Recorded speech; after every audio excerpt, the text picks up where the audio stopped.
Another question I was going to ask you, you said earlier on that you tend not to do much measurement of degrees of range of motion and so on. Have you come across the sort of equipment that John Graham, a physiotherapist, demonstrated on the show here several years ago?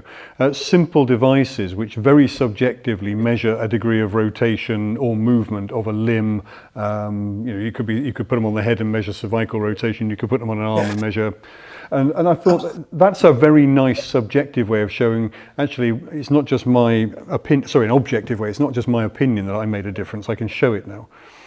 Yeah, no, absolutely.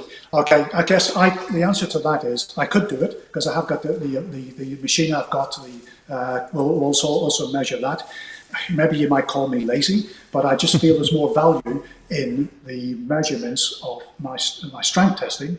I think for me, there's more value in those for a better outcome than range of movement, and that's it. But there's absolutely nothing wrong with doing it.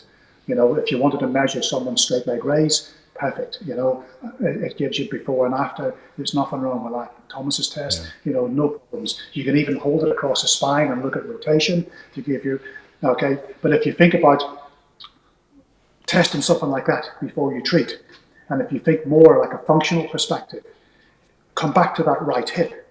If that right hip is in relative internal rotation because the psoas is inflamed and the tensor fasciae latae is overactive and the glutes are a bit inhibited, then rotation is going to be restricted anyway because the trunk rotation or thoracolumbar rotation is going to be reduced, rotating around that stiff hip.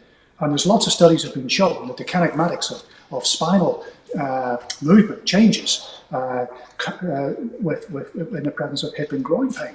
So that makes sense.